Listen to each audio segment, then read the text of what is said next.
Hi guys, just a quick reintroduction to Midjourney because like I said, I already have an introductory course on this, so make sure you check that out first. But just to remind you, midjourney.com/home, what you can do is sign in, and here's my sign in. But what you will also need to do is you will also need to use this through the Discord. So you'll need a Discord account, and then you'll need to join the Midjourney Discord, and from there you'll have all your, let's just dismiss that on all that. There we go, got all these notifications coming in. And then you've got the announcements and all the information that you want to read through here, and the rules, which is important to read as well. And then if you're a free member, what you'll do is you'll want to start doing your generation within these newbie channels. Now, if you are a paid for member, which is about $10 a month or whatever it is, you will then be able to do all your image generations directly with the Midjourney bot, which you'll see pop up in here, and you can do yours with all your image generation within here. However, if you are using a free plan, then you'll just be doing it within the newbies by here. There's loads more stuff for you to look through here, all these image generation stuff, so make sure you have a look through that. Now, in terms of actual subscription plans, if you were interested, you can go to manage subscription, and I'm on the, as you can tell, the basic plan monthly, and I just pay $10 per month. And you've got between yearly and monthly there. I pay monthly, it's a little bit more, but it's in order that I can just kind of, if I'm not using it too much, I can just drop out and then I can rejoin, so I can cancel it and join as needed. On the Midjourney website, you have got obviously your home, you've got explore, the community feed, like I said, manage subscription, help and FAQ. There may be a lot of stuff here. So for example, your quick start guide. So it says join the Discord, join the beta, or go directly to Midjourney Discord. And this link, if you were to click it, will you can just click once you've installed Discord on the computer, just click continue to, and it'll actually open up your Discord within the browser here, and it'll help you to join. Okay, so again, if I just go back, I've got, there's loads of other stuff in here actually using Discord, the Discord interface, so this will help you do that quick start. But again, like I said, we've got an introductory course on this. So within the next lesson, what we're going to do is we're going to jump straight into some of the advanced features which I was talking about in the first welcome video, the first course video. So yeah, brilliant. I look forward to seeing you then.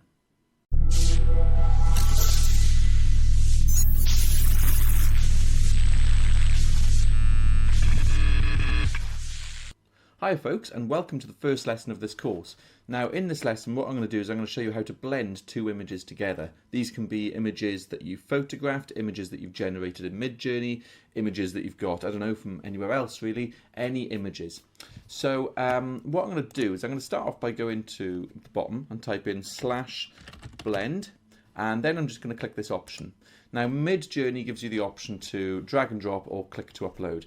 But what Midjourney wants is it wants images of the same ratio, so both images to have the same ratio. Now you can do images with different ratios, but it kind of works better and smoother if they have the same. And I'm going to show you both. So first of all, I'm just going to click and I'm going to go, right, I'm going to go for chest close-up. This is an image I generated in Midjourney, and another image I generated in Midjourney is this stormy city, and you can see that they're both square images. So if I click open, the problem with this is you can't add a prompt to this. You've just got to kind of go with what it says. You'll notice we can add something called dimensions, but we won't go with that now. We'll do that in the next example. So I'm just going to click enter, and then what the bot will do, or what Midjourney will do, is it'll start blending these images together. Okay, so Midjourney is finished, and it is now given us this lovely result where it's blended or attempted to blend those two images together. So let's just have a look. This was, if I open it for you now, this was the original, or one of the original images. Let's just bring that there. This was one of the original images, and this was the other one. So you can see how Midjourney has attempted to blend these two images together, and it's done it quite well, really. So let's just bring this back. There we go. Now, I really like this one, and I actually really like that one as well, and actually that one, but I think it's kind of screwed the fingers up a bit there. So that's the blend function, and what I'm going to do is I'm going to actually show you how to deal with when you've got two images which don't have the same aspect ratio. So let's go to blend again, And I'm going to click to add an image. I'm going to go for Pirate Shipyard, which you can see is a rectangular 16:9 image. And I'm going to go for, let's go for Cyberpunk Zombie. I really don't know what's going to, that's obviously a square one, and I really don't know what's going to happen with this. So what I can do now is, now I've got two different aspect ratios. I'm going to go to dimensions, and I'm going to add landscape. Okay, it's giving me these options, portrait, square, or landscape. And I'm going to go with landscape because that's my desired result really, and I'm hoping that it'll be able to squeeze this into that one. So when I'm doing two or more images with different aspect ratios, I'll always kind of then pick the dimensions that I wanted to output. I find that does help a little bit. You can see that I can add image 3, 4, and 5 if I wanted to, but let's just kind of have a look at what turns out with this. I mean, to be fair, that isn't a bad job at all. It's clearly blended the pirate shipyard with the zombie image. If I just open that zombie image for you, that's it there, and this is the pirate shipyard. So you can see how these two images have relatively seamlessly come together by here. So now let's do one final example where we blend three images together. So I'm going to go /blend. I'm going to pick chest close-up, and let's go for that. I'm going to go for this cyberpunk zombie and click open. And I'm also going to go ahead and I'm going to add image 3. And let's select Jupiter. And I think, just to see what it does, I'll click down here and add image 4 as well. And I'm going to go for Stormy City. No idea how this is going to turn out, to be honest, but we'll find out. So I'm just going to click, and then I'm not going to bother adding an image 5, or the only other option is to dictate what dimensions we want. We could go ahead and chuck a landscape in here and say, take all these, but go landscape.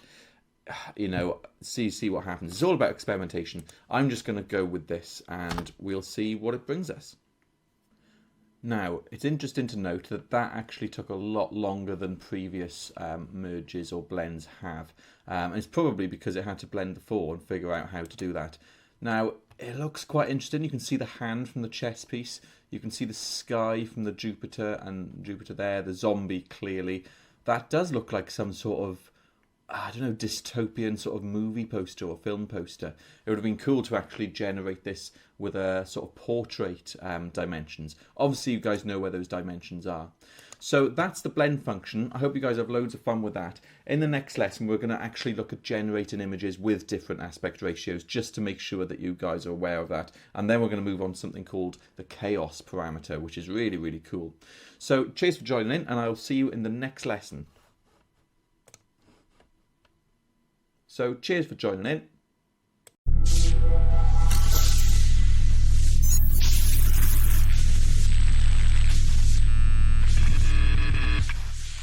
Hi folks, and welcome back. In this short lesson, I'm just going to show you how to generate images with different aspect ratios. I was just conscious that we were using some in the last lesson, and if you didn't know how, well, that's my job to now explain that. So we're just going to go down here and we're going to type /imagine, and I'm going to say, ooh, I don't know, a pot of flowers on a window ledge at summer. There we go. A pot of flowers, I can't spell today, on a window ledge at summer. Now, if I just click enter, it's going to generate images of a square ratio, like you already know. However, what I can go ahead and do is I can actually dictate what I want that aspect ratio to do. The way I do it is put space, then --AR for aspect ratio. And now what I can do is come forward and I can do an aspect ratio of 16:9, for example. And now I'm going to hit enter. Okay, so you can now see this generated these images at these widescreen formats. Now I can do that for portrait as well. So if I just type /imagine, and I'm going to say a vintage poster advertising, let's go advertising a car. A vintage poster advertising a car, just go space --AR, and I'm going to go, ooh, I think I'm going to go 4 to 7. So it's going to be 4 along the bottom and 7 high. So let's just hit enter and see what it brings us. So there you go, we've now got some portrait posters. Now DALL-E isn't very good at generating text, so I mean if you'd probably want to use these images and replace the text, for example, but you can see that it's got some nice sort of vintage poster stuff going on. Now in terms of what aspect ratios DALL-E can use, if I show you the user guide, depending on which version you're using, you have different limitations. So if you just go to this web link by here, you can see all this, and it'll show you the limitations of each different version. For example, if you're using Midjourney, which we're actually going to cover later on in this course, you can see that you've got these limitations. If you're using version 5, then you can see those limitations as well. Also, just a quick Google search. It's interesting to see, to remind you of what different ratios you can kind of use. It would be interesting to kind of just look through this. And again, if you're using version 5, as we said, you can basically do any aspect ratios. To see which version you're using, by the way, if you just type / and then settings, you can then just hit enter, and it'll show you your settings, and you can say Midjourney version 1, 2, 3, 4, and 5. So there we go, there's all your stuff, and we'll be using Midjourney mode later. So anyway, in the next lesson now, we're going to be looking at the chaos command. So I'll see you in the next lesson.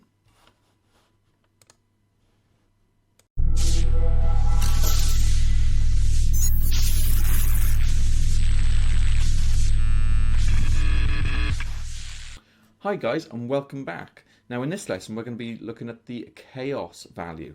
Now the chaos value, if we look at the Midjourney user guide, which I think is really important, the chaos value basically says how varied or unexpected each job is. So if we use this prompt, watermelon owl hybrid, they're all quite similar in these 4 tiles, aren't they? Whereas if you've got high chaos value of 100, you can see that they're very, very different types of images.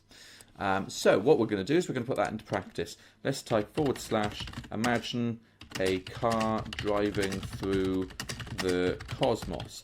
I'm just going to go for that and hit enter with no additional chaos added. So let's just kind of see what that brings us. Okay, so all quite similar, but also quite cool images.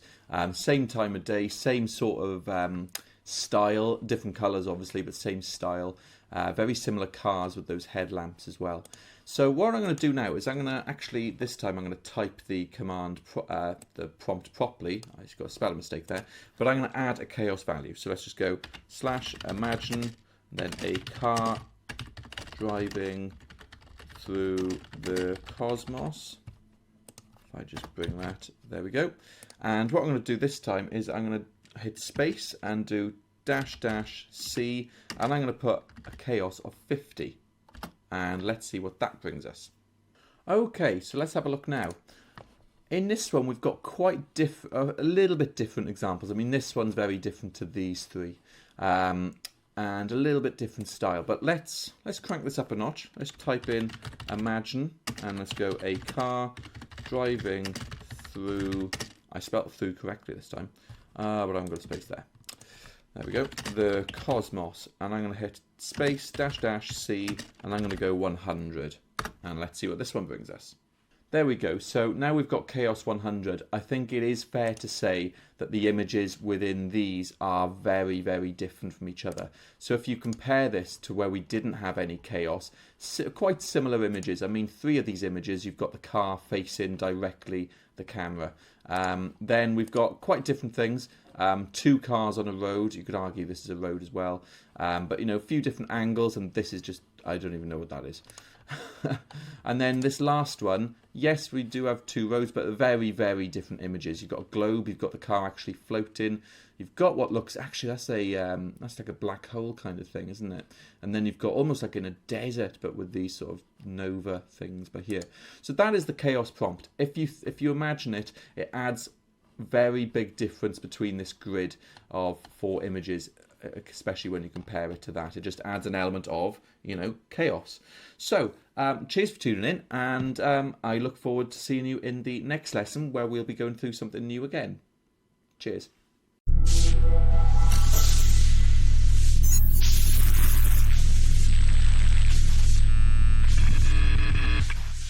Hi guys, now in this session we're going to have a look at the no parameter. Now I've just generated an image, a dinner table in a summer garden with yet another typo. I'm sorry, it's late. But you can see that I've got this really lovely picture, and the no parameter tells the software what to remove. It's almost like an anti-prompt. So what I'm going to do is, I like this, but I don't like seeing the chairs there, for example.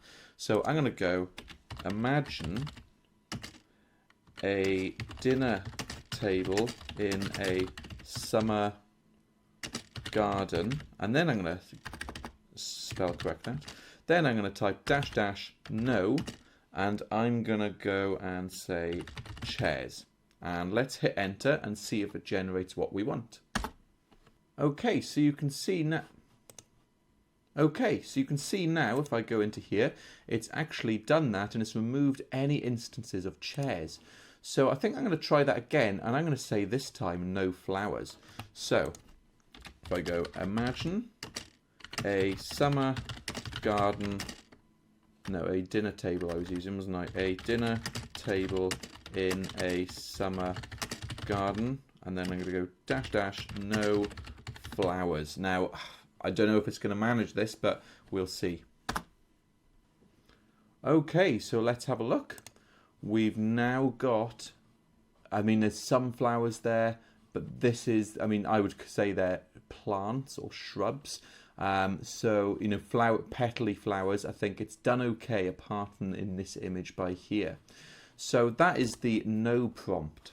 So let's now see if we can do the same prompt with dash dash no flowers and then dash dash no chairs. So let's put the software to the test this time. Let's go imagine a dinner table in a summer garden, dash dash no chairs, dash dash no flowers.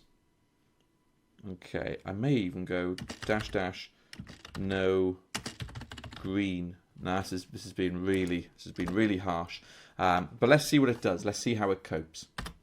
Okay, well, it's saying invalid prompt. I think it's too much. So let's try imagine a dinner table in a summer garden, dash dash no flowers, dash dash no chairs. Let's see if it copes with this. Okay, so it did cope with that one. I think I was probably, in this case, I did try and click resubmit, but it crashed again. I think it was just saying, look, I need something to work with. I find it really interesting that this did work, but it's put each of them in a frame. I just find that like really interesting. Like, there's no flowers, there's no chairs. Yes, they're sitting down, but I could have put no people maybe. But yeah, it's really interesting. It's gone for a very particular kind of style here, and they're all in frames. I just find that just completely bizarre. So that is the end of that session. In the next session, I'm going to be showing you how to use a different engine within Midjourney called Nidji, which is an anime specific engine. So cheers for tuning in, and I will see you in the next lesson.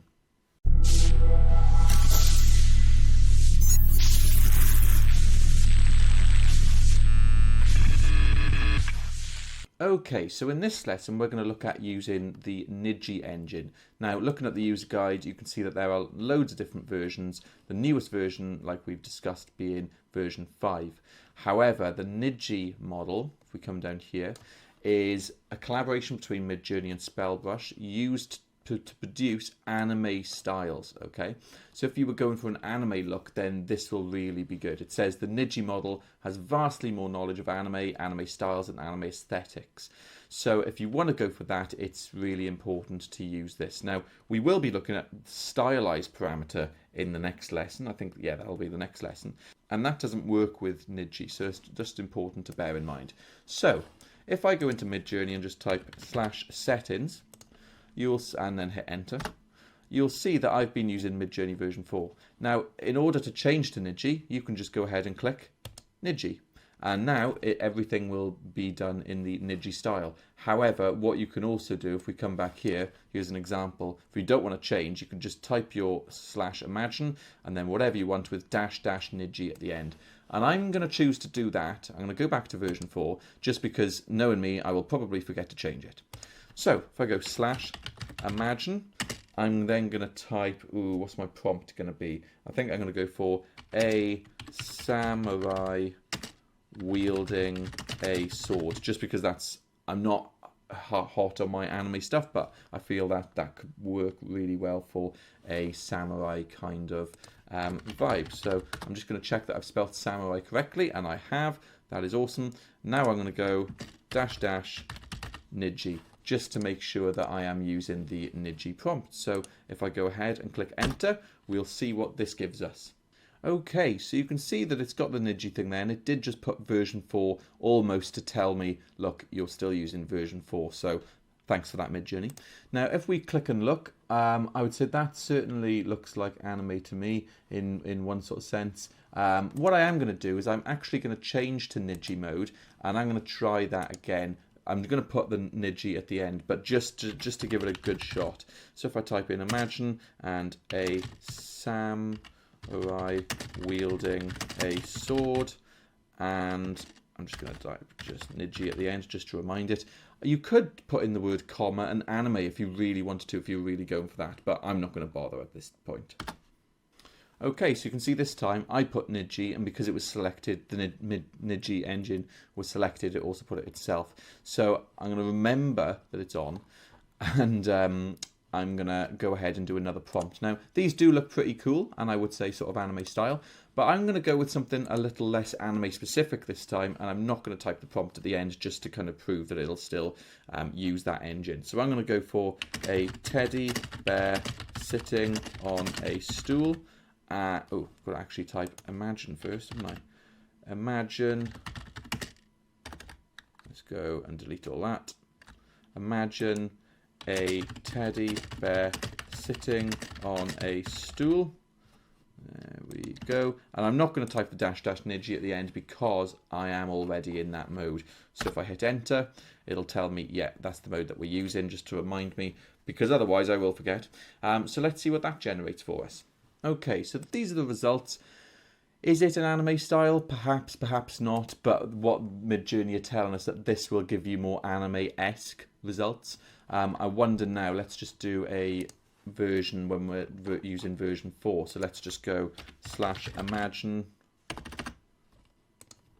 a teddy bear sitting on a stool. And let's see what results we get for this and how it compares to Niji. I mean, there you go. You can certainly see this is a very different style to this up here, can't you? Certainly more cartoony, at least, than this. So that is the Niji engine, which you can use, and you can access it again just by going settings. You don't have to type. You don't have to type --Niji at the end. I was just showing you where you can and why you don't have to as well. So brilliant. That's the end of this lesson, and in the next lesson we'll be looking at the stylize command. So I look forward to seeing you guys then.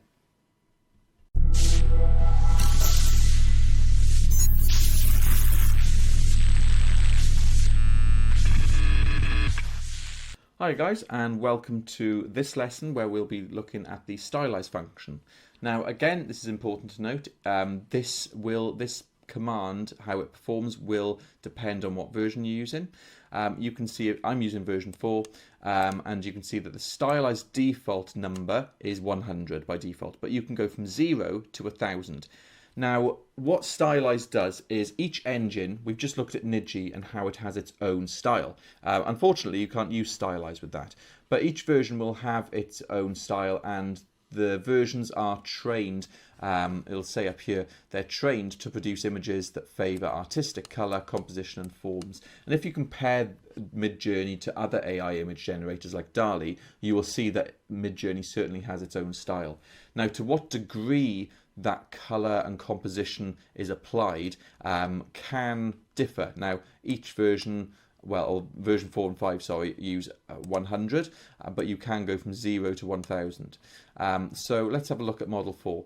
You've got illustrated figs, stylize of 50, all the way up to 750. And I think a nice way of saying is it just looks more cinematic and more moody and more almost like digital art.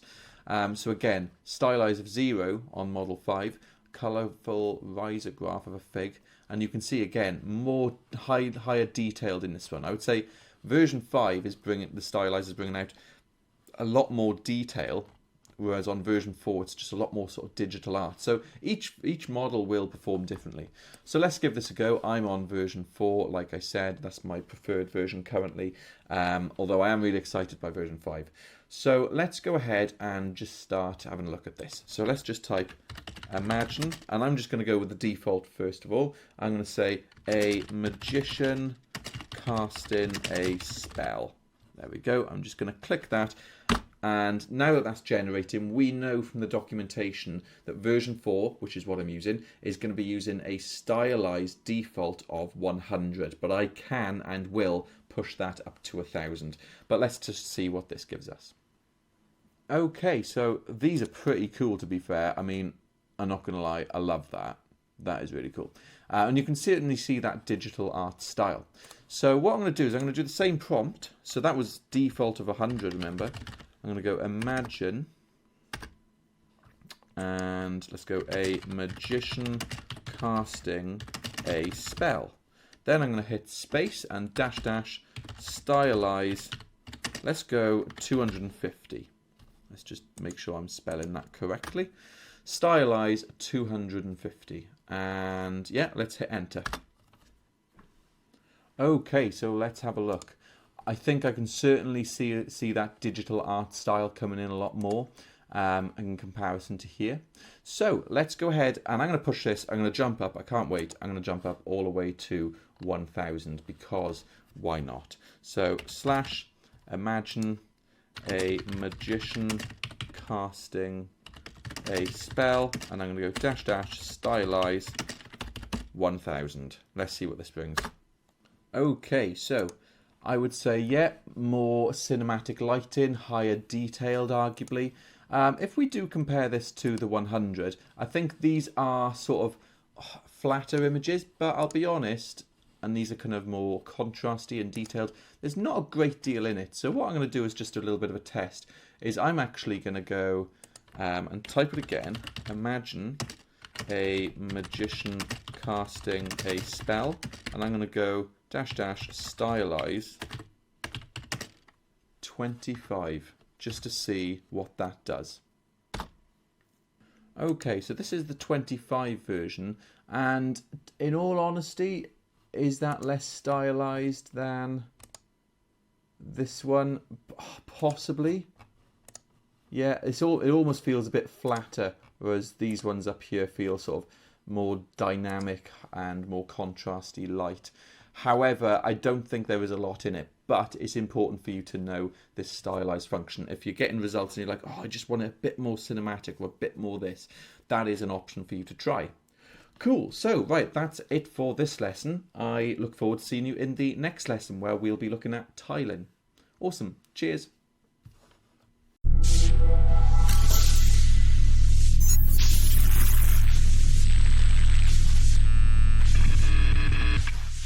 Hi guys, and welcome back. In this lesson we are going to be looking at creating tileable textures or tileable images. Now this is going to be really useful if you are a game designer or anything like that. Now just one thing to note, this tile function only works with model versions 1, 2, 3 and 5. Okay, so what I'm going to do first of all is I'm going to change my settings to, if I just go there, I'm going to change it to version 3, and I'm going to go /imagine, and I'm going to go, what should I go for my thing? I'm going to go car, tire, marks. There we go, and I'm going to go dash dash, and I'm going to type in tile. Now let's see what this brings back. Okay, so what I want to do now, I don't think that one looks tileable, if I'm honest. I think this one will be tileable. So what I'm going to do now is I'm going to upscale image 1, and then what that'll let me do is I'm going to use an online seamless tiling software where you upload an image and then you can check whether it's tileable. So once this is upscaled, we'll jump into that. Okay, so I've generated that and I've upscaled it. So now what I'm going to do is I've logged on to midjourney.com. and I'm going to click this, and I'm just going to go save, and I'm going to save that and drag it to my desktop. And it is on my other screen at the moment, so you can't see, but I'm just going to call it tire marks. Now I'm going to go to this website here, which I'll upload. It's a seamless texture checker. So what I want to do is I just want to drag in my image, and then I can alter this, and I can see that yes, it is in fact a seamless texture. So that's good. But what I want to do now is I want to push Midjourney a bit. So that's kind of an easy one, even though this does not look to me that if it's going to be, maybe it would be vertically tileable, possibly. Yeah, I think that would be on top of each other like that. Anyway, what I'm going to do is I'm going to type in imagine colorful feathers. So this is something a little bit less uniform because these can be quite straight. Colorful feathers, and then I'll do dash dash tile. So let's see what this one brings. Okay, so I'm liking this. What I'm going to do is I'm going to upscale this one, and I'm going to upscale this one to number 1 and number 3, and I'm going to then check them both.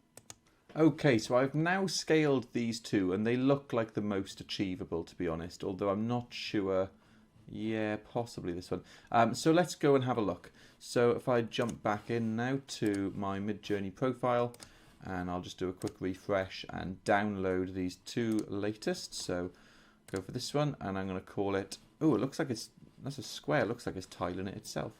There we go. If I just open it on its own, there it is. It looks like Midjourney is actually tiling it for me, which is really, really cool. And that's kind of answered my question, but I still want to chuck it in to this this seamless texture checker. So if I click this one, again, yes, it's tiling it for me. That's pretty cool. I didn't even realize it did that. So I'm going to save this one as well, and I'm just going to rename them very quickly. Feather 1, and I'm going to go feather 2. Just now, I'm just going to bring them up here just to check. But we already kind of know. Yeah, there we go. That's mad. I'm going to go feather 1 as well. There we go. That is pretty cool, to be fair.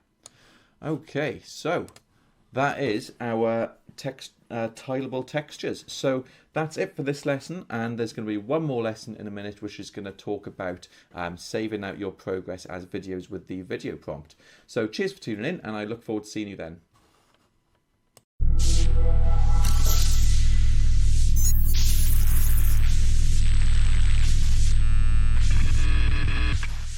Okay then guys, and welcome to this lesson where I'll show you how to generate a progress video with Midjourney. Now this only works with Midjourney versions 1, 2, 3, test and test P, so we'll have to change. Let's just go, let's just go settings, and I'm going to go ahead and change to Midjourney 3. Oh, I was still in that from earlier, I forgot to change. See, that's what I'm like. Cool. So we could do Midjourney test, but I'm just going to stick in 3. So if I now go /imagine, and let's type in a wizard in a sports car with I'm going to go waving his wand. So a wizard in a sports car waving his wand, and I'm just going to go, okay, dash dash, and then I'm going to type video, and what it'll do is it'll generate a progress video. So let's click enter, and this will only do it on the image grids rather than upscaling images. Okay, so now that that's generated, what you want to do to get the video is you want to go ahead and add a reaction, and what you'll want to do is select the envelope reaction. So if I type in envelope, if I react now with this, what it'll do is Midjourney will now send me a link, there we go, to the video. So I can now click play, and I've got the video of its progress of how it created the above images. But like I said, unfortunately, it won't actually do that when you're upscaling an image just to your image grid. Now, if you want to download this video, what I'd suggest is just click this link and then click, yeah, that's fine.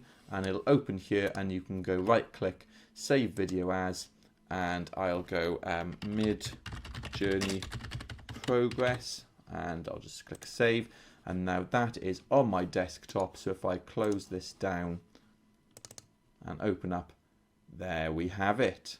There is our video generation.